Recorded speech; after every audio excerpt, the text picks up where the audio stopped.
What's going on, guys? It's Tap here from the Sactown Breakdown. In today's episode, we're going to be talking about Game 5 and Game 6 of the first round matchup between the Kings and the Warriors. We'll probably talk a lot more about Game 6 than Game 5, to be honest with you.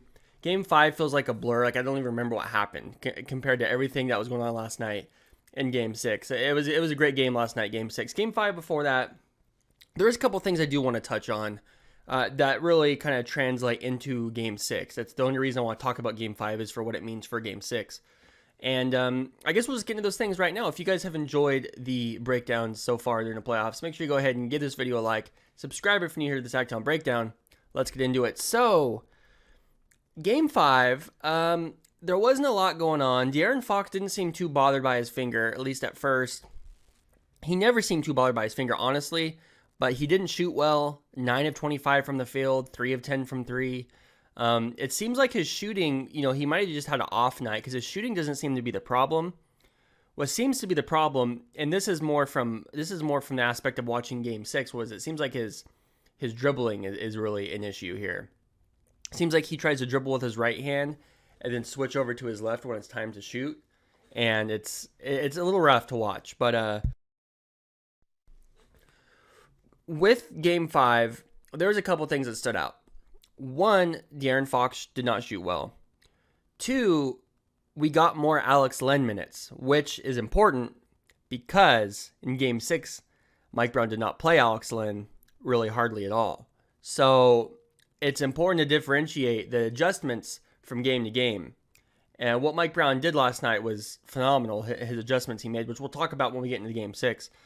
Let's just go ahead and throw the box score up for Game 5 real quick, and we'll get into just the little minute things I wanted to talk about. And then we'll go right into Game 6, because I have a lot more to say about Game 6. Right, so looking at the box score for Game 5, Sabonis had 21 points, 10 rebounds, which is a good game for him. We need him to be doing that minimum every game. 13 points, Harrison Barnes, didn't shoot the three well, 0 of 2. Keegan Murray came out on fire in the first quarter of Game 3, and then it pretty much died down the rest of the game. But Keegan Murray still has got the defense guessing. He's got the defense on their toes, which he didn't the first 3 games of the series. De'Aaron Fox, like I said, 9 of 25 shooting, 3 of 10 from 3. He didn't seem like his finger was bothering him as much this game as it did Game 6. Kevin Huerter, another abysmal performance. I mean, I've been calling for, I don't remember if I did it in the last episode, but I've been calling for them to bench Terrence Davis, or bench Huerter and bring Terrence Davis in for some minutes, because Huerter has just been god-awful this whole series. Now, I don't know if it's something to do with the Warriors, like perhaps maybe it's just a bad matchup, maybe if he played somebody else, maybe if we play the Lakers, hypothetically, in the next round, if we beat the Warriors in Game 7, maybe Huerter will go off. I don't know. Maybe it's just something with the matchup. Maybe between Clay, the length of Clay and Wiggins and DiVincenzo, maybe these guys are just getting in his way too much. I don't know. DiVincenzo's not some great defender, and Clay's lost a step defensively. So no excuses really for Kevin Huerter as far as I'm concerned. I mean, hell, Malik Monk's able to rain threes whenever he feels like it. Trey Lyles, 5 points, not much of a performance from him. Alex Len got 12 minutes. I think that's one more minute than the previous game. 3 points. He didn't do much, but he was out there. Davion Mitchell, 10 points, and Malik Monk off the bench. 1 of 5 shooting, 6 of 14 from the field, 1 of 5 from the 3, 21 points. So Malik Monk did give us our 20 points off the bench that he usually seems to be giving us these days. But Steph Curry in this game was just pretty much, I mean, he was only 2 of 10 from 3, but everywhere else on the floor, he was kind of unstoppable, like his little runners and his little layups, and, Steph Curry is just that man. He gets it a lot more ways than just from 3. Obviously, that's his bread and butter, but Steph can do it anywhere on the court, and that's honestly what I've enjoyed watching the evolution of Steph Curry, like when Kevin Durant was on the Warriors and Steph was able to start playing, like he almost stopped focusing on offense and started playing a little more defense, which was nice. And now Steph Curry really can get his shot anywhere on the floor, which I feel like wasn't the case in those earlier runs. So I don't know. Steph is just, I feel like on another level offensively right now. Klay Thompson, 10 of 19 shooting, 5 of 11. Jordan Poole didn't shoot well again, 1 of 6. Andrew Wiggins didn't shoot well from 3 again, 2 of 5. This Warriors team, DiVincenzo, 0 of 3, they don't really shoot well. Especially in this game, Game 5. Jordan Poole hasn't been shooting well at all. DiVincenzo hasn't been shooting well. But specifically in Game 5, like, this one was there for the Kings to take, and they just couldn't muster the strength to be able to take that lead. What really irritated me towards the end there was the very last play of the game, basically, when Steph Curry dribbled the ball out for, 23 seconds, and then like very little time left on the shot clock. We fouled him, gave him an and one, and that put the game away. I mean, the game was already done anyways at that point. More than likely, it was already over. But it's just terrible. It was just a joke, basically. I was pretty pissed about that.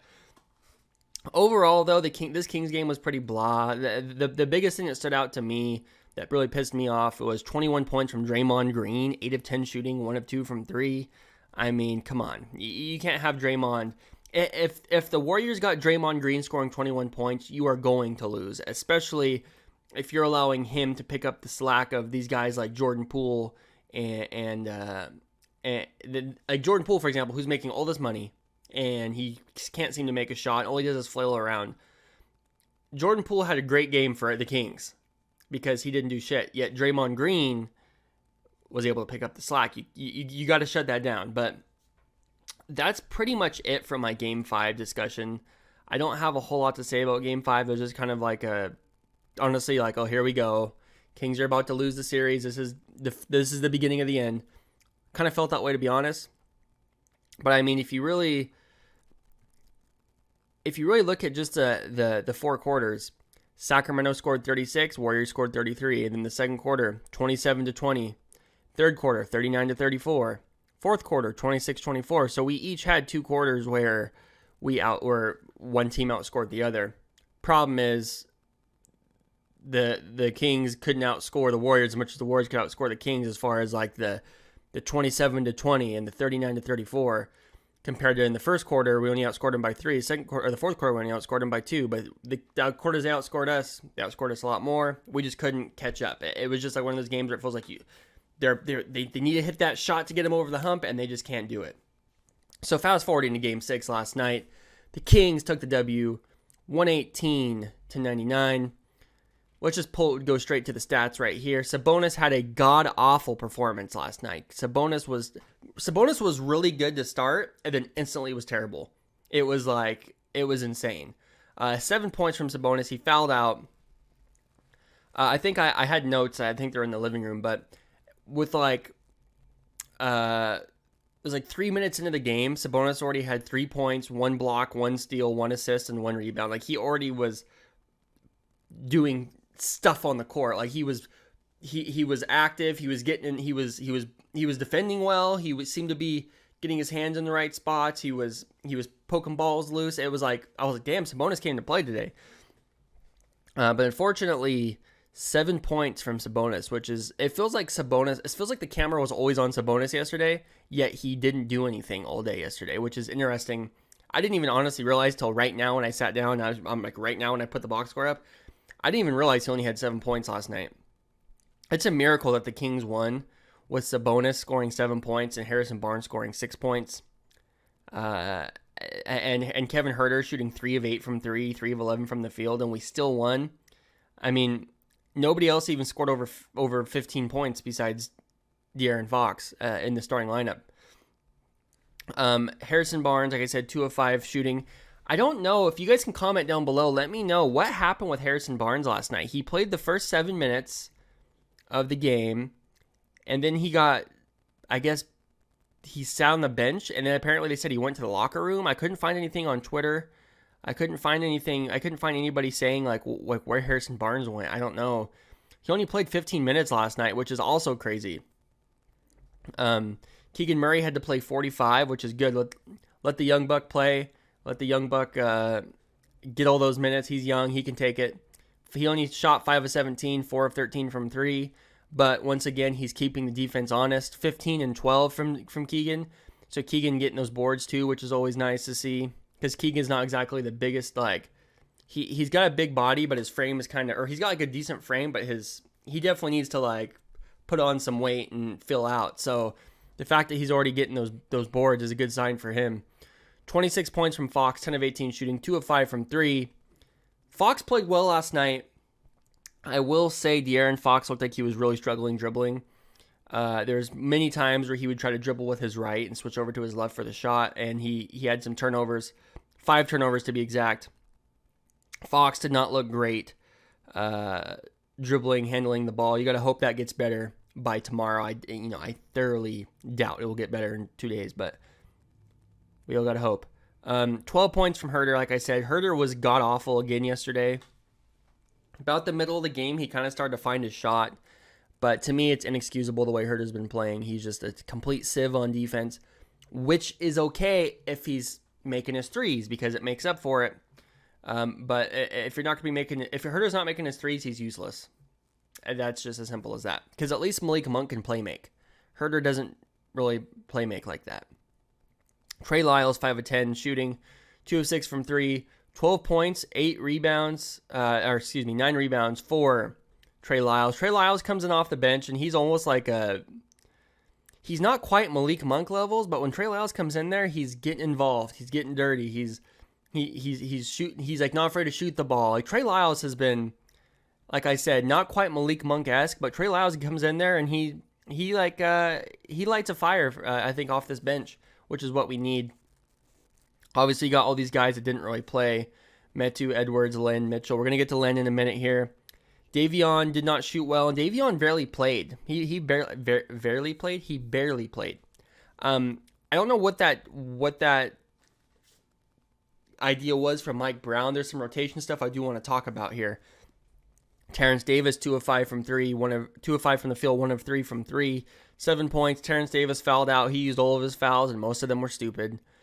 Terrence Davis had some really dumb fouls this game, like off the ball, nothing's even happening, and he's just like fouling someone, and it's like, what are you doing? I don't know if that was like on purpose. I don't know if Mike Brown sent him out there and was like, just go use up your fouls and just go annoy Steph Curry. If that's the case, then I give him credit because it worked.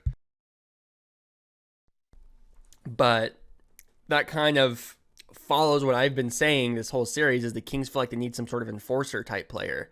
The Kings feel like they need a player that will go out there and just knock someone on their ass or just annoy the other team with fouls. And I don't know that a 6'3" shooting guard is the answer. You know what I mean? Like I kind of feel like Rashawn Holmes should be that guy. But Malik Monk, 28 points, 9 of 10 free throws, 3 of 6 from 3, 8 of 14 shooting. Malik Monk does it all. His playmaking, when he drives hard to the basket, he's so wiry looking. When he drives to the basket, and his body will be all like contorted, and he'll somehow like be under the basket, 2 guys around him, and he'll somehow whip the ball to somebody in the corner, and they'll make a 3. And I'm like, man, I don't know how Malik Monk makes out these passes. It looks like they got no shot, and I'm scared every time he passes it, but somehow every single time it gets to the guy he's throwing it to, almost every time anyway. So it's like, I'm like, damn, Malik Monk, he's a stud. And PJ Dozier, everybody pretty much got to touch the floor, even if it was for less than a minute, besides Rashawn Holmes. Now, let's talk about Mike Brown's adjustments here. Mike Brown was put in a bit of a pickle.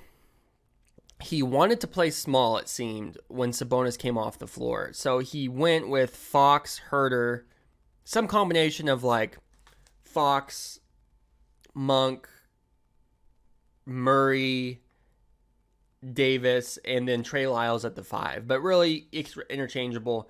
Harrison Barnes didn't play a lot. I don't know if Harrison Barnes got to play in any of those small ball lineups that Mike Brown was putting out there. I'd have to go back and look at the game.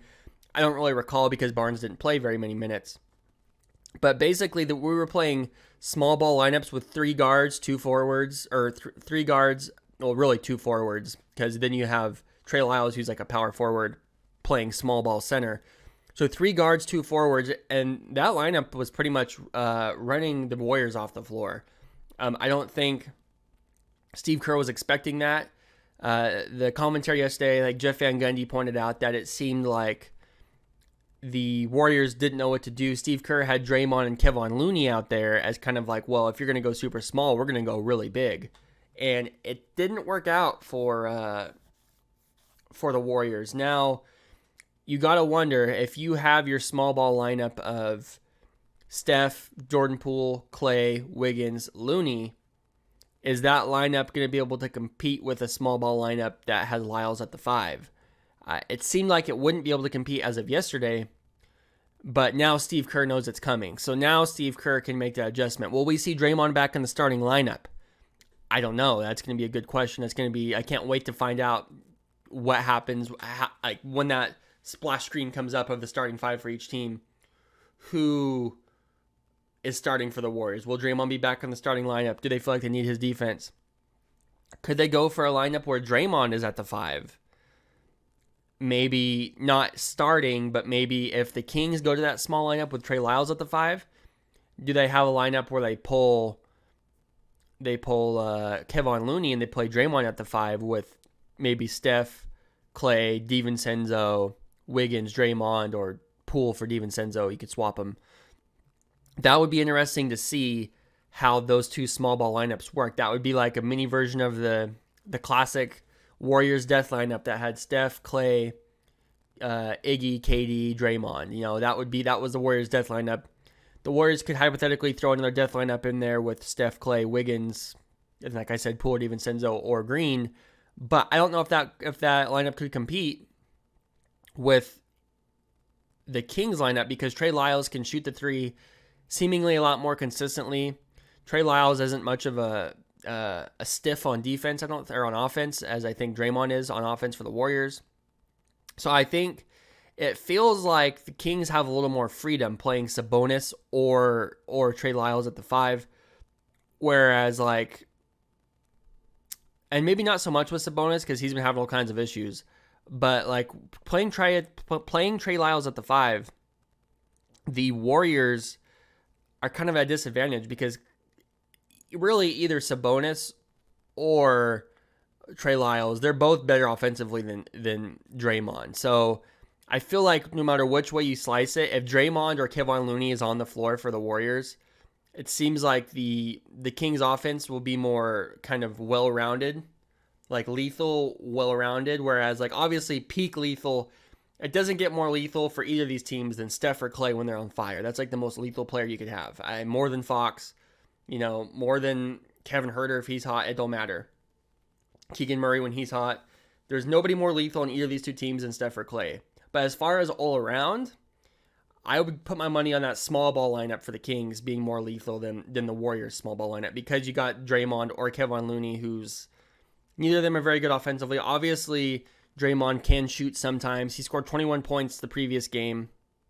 Draymond's not always awful, but a lot of times he's not great. And maybe I'm biased because I personally can't stand Draymond Green.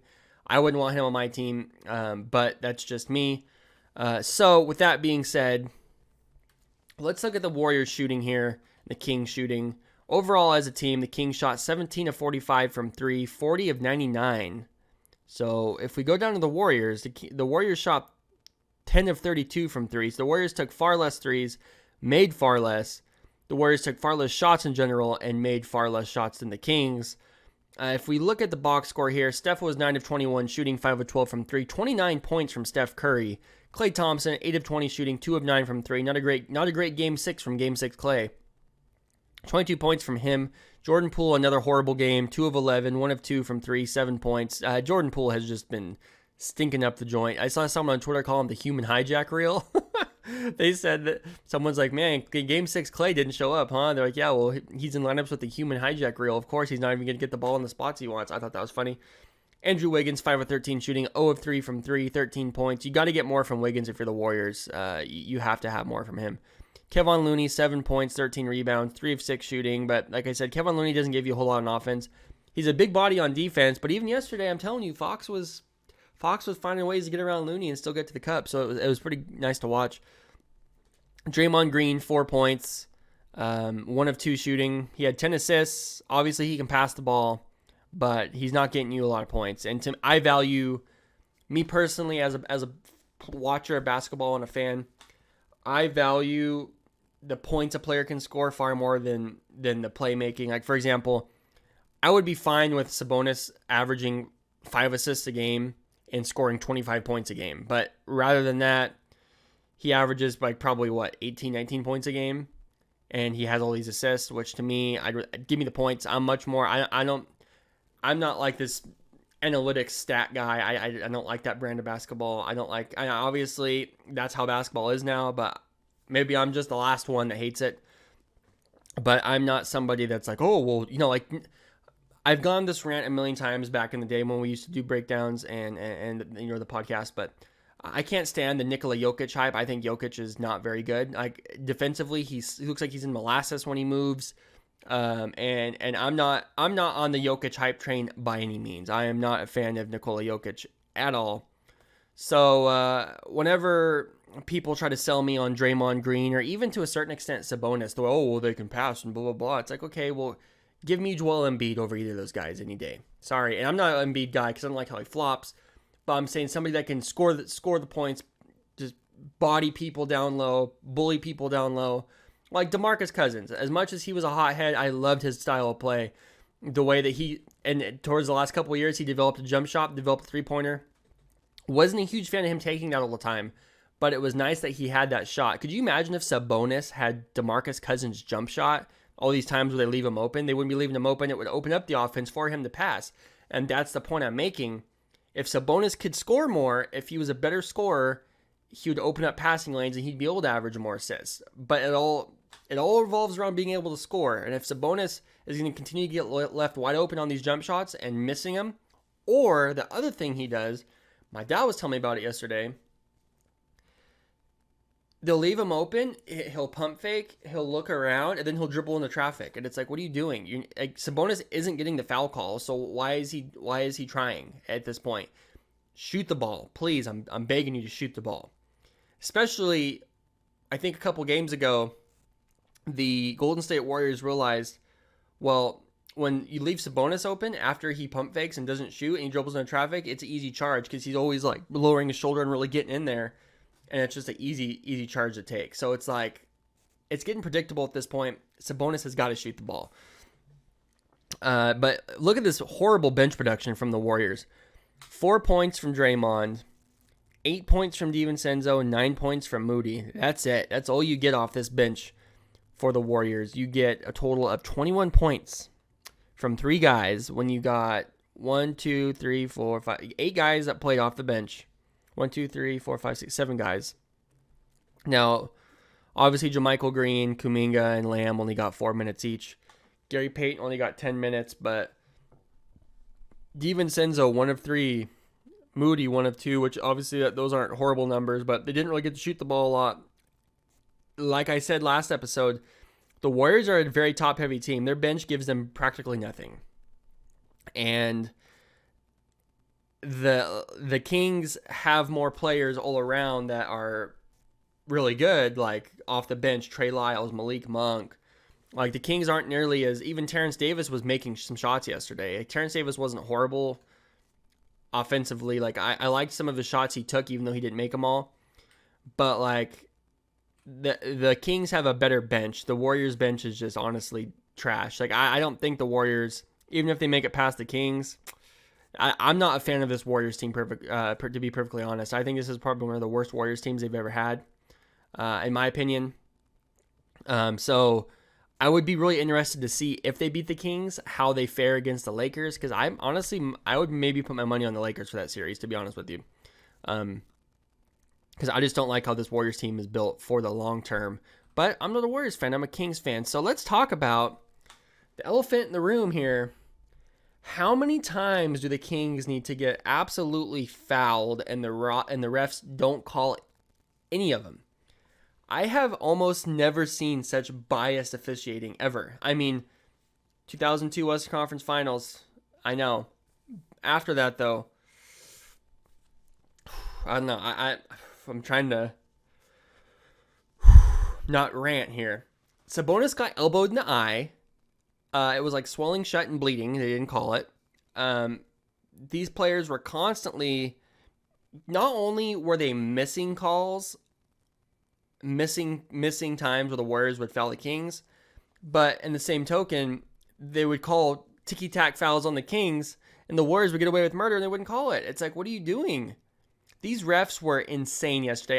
The officiating was so bad in Game 6. I mean, we were watching it. I was like awestruck by how bad the officiating was. Now, Sabonis had, I think, maybe 1 or 2 fouls. I'd say 2 with the most that were undeserved. But Sabonis was fouling guys, and he always does, and that's the problem with Sabonis. And Terrence Davis had some pretty dumb fouls as well. And I'm not... I wanted Terrence Davis to play because I was so disgusted by Kevin Huerter. And Terrence Davis kind of disappointed me a little bit, to be honest with you.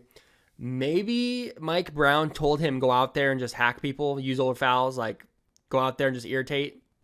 If that's the case, job well done by Terrence Davis, because that's exactly what he did. But I was like, man, Terrence Davis, I wanted him to get some minutes because I know Terrence Davis can light it up in spurts, and he didn't really impress like I was hoping he would. But we got the job done. We got the W. These refs, though, were god-awful. I'm sick of seeing Jordan Poole flail around. I'm sick of seeing Steph Curry flail around. Jordan Poole plays like he's made of rubber. It's horrible. I can't stand watching Jordan Poole. The guy shoots a horrible percentage, and then he flails around. And it's like, give me a break, man. Just put the ball in the bucket. Like, what are you doing? Well, why do you have to flail around like an idiot? And then, so Sabonis fouled out, obviously. I couldn't believe Mike Brown actually left him in after he picked up his 2 quick fouls at the start of the second half, and he left him in. I was like, wow, like Mike Brown's really just saying, I don't care. Sabonis went a while, I think, without picking up his 5th foul. Once he did, they sat him, which led to the 23 minutes that he played, not a lot. And so, like, overall, the Kings-Warriors thing is weird. Like, you got Warriors fans that are claiming that the refs are like fixing it for the Kings. It's like, when has that ever happened? Ever? That's never been a thing. The Kings have always been the refs' number one enemy. And I find it funny that Warriors fans genuinely think that the refs are out to get them. I don't know why they would think that. It's very odd to me. It's very much like I feel like a silver spoon in my mouth mentality. Like, the Warriors are constantly the victim, although they're also the ones that are constantly like the most privileged of any of the fan bases in the NBA. So it's odd. It's very it's an odd thing to watch play out on Twitter and in comment sections. But overall, like, Sabonis has got to stop with the fouls. I don't mind Terrence Davis getting more minutes. Alex Len got 0 minutes, which I thought the answer was more Alex Len minutes because he was so big and he was such a big body, but less Alex Len minutes was actually seeming to be the answer, which I would have never guessed that, but, you know, I'm glad that Mike Brown's figuring things out. Although I do have one bone to pick with Mike Brown. This goes back to the fouls thing. De'Aaron Fox picked up a tech for a foul that it really wasn't a foul from what I remember seeing. I don't remember it being a foul at all. And there was even one point Jeff Van Gundy was like, man, the Kings haven't gotten one favorable whistle all game. Like, he straight up said that. You know how bad that looks for the NBA when one of your commentators is like, yeah, these refs are totally reffing for the Warriors. So Fox picked up a foul, and he complained to the ref, and it didn't seem like I don't know what he said, but he got a tech, but it didn't seem like he was too pumped up. On the flip side, Draymond Green was constantly yelling at the refs and never picked up a tech. I don't think. Maybe he picked up one tech. I don't really remember, to be honest, but it seemed like Draymond could have gotten thrown out the way he was yelling at the refs all the time. But, you know, he doesn't apparently count. Draymond can just do whatever he wants whenever he wants, and it's okay. But Mike Brown has to get on these refs' asses more. Like, you saw Steve Kerr yelling at the refs multiple times yesterday, and they did not even give Steve Kerr a technical foul for yelling at the refs, you know. So when you're Mike Brown, you need to be on these refs' asses, especially when the game is as one-sided as it was, because the refs get a lot more leash than the players do to talk their shit. And like I said, you saw Steve Kerr doing it. He didn't even get a tech. Mike Brown, I feel like I barely saw Mike Brown yelling at the refs yesterday. Maybe he was, and I just didn't see it. They didn't show it. I don't know. But it seems to me like you shouldn't be having your star point guard, best player on your team, clutch player of the year, best point guard in the league, or at least top 5 point guard in the league, All-NBA point guard, be the one yelling at the refs in the playoffs when he got a technical already before. In the previous games, he's gotten a tech, I think at least one. And you let him get another tech tonight.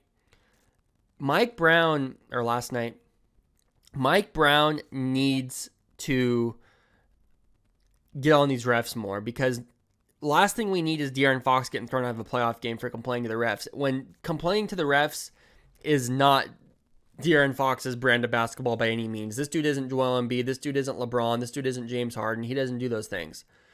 But the problem is, it seems like Mike Brown's like not opening his mouth to the refs. And maybe that's just not his style. He seems like a pretty cool, calm, collected guy. But Mike Brown's got to get heated at some point, especially a game as one-sided as yesterday's game was. You gotta step up and say something to the refs, because you cannot have your star player be getting, tech and possibly a second tech and getting ejected. So I'd like to see Mike Brown come out with a little more ferocity next game. And I guess the one play I really wanted to point out was the play when Sabonis got hit in the face by Kevon Looney's elbow. The ref was right there watching it. Didn't call a foul. On top of that, it shouldn't have even been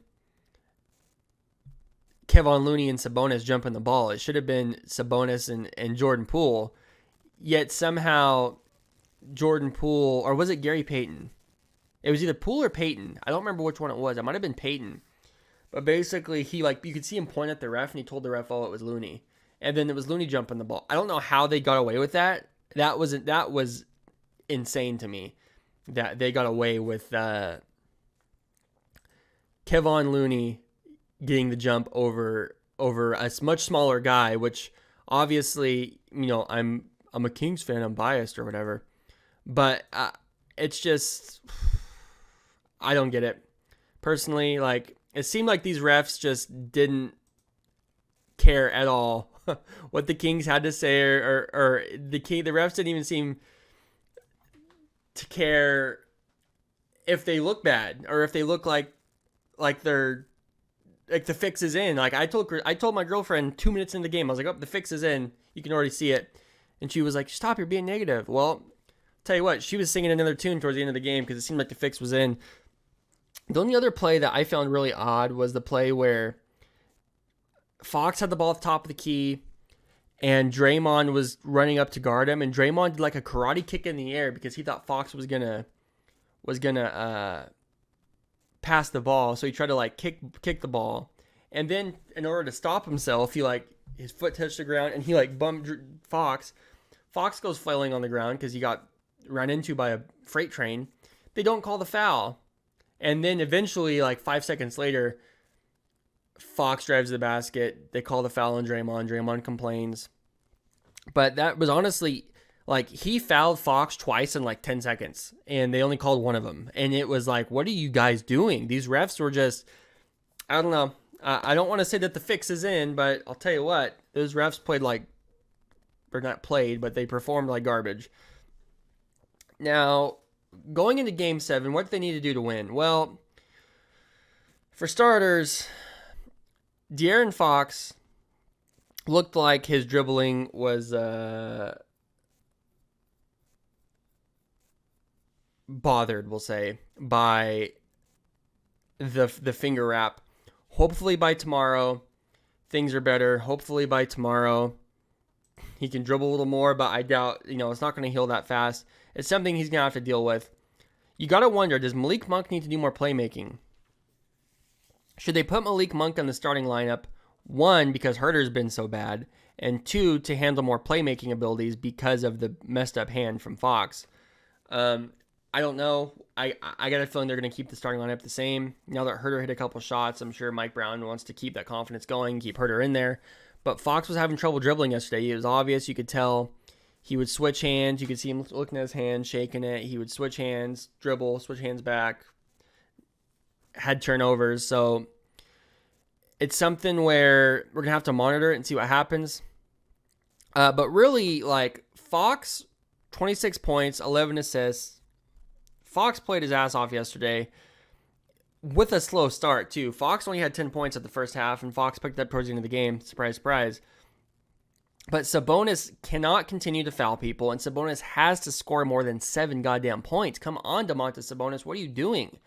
Harrison Barnes has to step it up as well. I don't know if he got hurt yesterday or what his problem was, or if he was playing so bad that Mike Brown just benched him. I don't know what the deal was with that. Keegan Murray, 4 of 13 shooting. I love seeing that, even though it's a bad percentage, because at least he's shooting. He's getting confidence to shoot the ball. So overall, more small ball, I think, will be the key. Hopefully we can run those guys off the floor. Malik Monk's got to hit his shots. Herter's got to hit his shots. Barnes has to hit his shots. And Sabonis, ooh, that was a little air bubble that came up. My bad. That was probably gross. I'm sorry. I apologize. Domantas Sabonis has to not be a complete sieve on defense and complain to the refs all the time about foul calls that he's never going to get. Now, the thing is, he should be getting more foul calls, so I don't blame the guy for complaining, but Mike Brown needs to be on these coaches. Mike Brown is the key here. You can't have Sabonis and Fox complaining every time because they're going to get thrown out eventually. Sabonis, I think, sort of doesn't sometimes take responsibility for his actions. Like, it was kind of dumb yesterday when Sabonis ran into Steph Curry. Like, Steph Curry kind of stopped in front of him, and Sabonis just kind of ran into the back of him. That was the 6th foul that got him ejected, and Sabonis told the ref, let me play. And, like, I get it. That was a horrible foul and probably a flop from Steph, but you gotta be aware that they're looking to foul you out. They know that you have a history of fouling out, and you gotta be aware they're looking to foul you out, so do not let it happen. Try to, like, even, I don't know, keep your hands up. Don't give them like, it seems like Sabonis kind of leaves himself open to getting fouls called. Like, he doesn't do the things necessary to kind of stop it from happening. Does that make sense? Like, it's almost like he doesn't learn. He doesn't know any better. He just kind of continues to play his same game, not change, and hope that the refs call it differently. When Sabonis needs to just kind of be a little more aware of what he's doing when he's doing it. Don't get these offensive fouls where he's like, no. Sometimes he has moving screens or like little things where there was one foul yesterday for sure that was BS, where Kevon Looney and Jeff Van Gundy and Mike Brown, or not Mike Brown, Mark Jackson and them were talking about it. Kevon Looney came down on top of like Sabonis, and they called a foul on Sabonis, and the commentators were like, what the hell are these guys, like, what the hell are the refs seeing? So it's not always Sabonis. I'm not trying to pick on Sabonis, but I do feel like Sabonis sometimes has trouble taking responsibility for his actions, and Sabonis needs to just straight up shoot the ball. That's just it. He's got to make the open shots they give him. And yeah, guys, that's pretty much it. As long as Herter can shoot well, Murray can shoot decent percentage, Barnes can make his shots, and Sabonis doesn't foul out again, I think they're in good shape. Now, that's a lot of ifs, ands, or buts, but that's just how the cookie crumbled for this series so far. It's anybody's game. We're going back to Sacramento for the home court advantage. Each team won at home twice. Each team won at the away arena once. So it's literally as tied up as it could get. It's anybody's game. And I'm super excited for this Game 7 coming up tomorrow, Sunday, 12:30. If you guys enjoyed this episode, make sure you go ahead and subscribe to the channel. Thank you guys so much for watching this episode of the Sactown Breakdown, Game 5 and Game 6. And I'll talk to you for Game 7. Have a good one.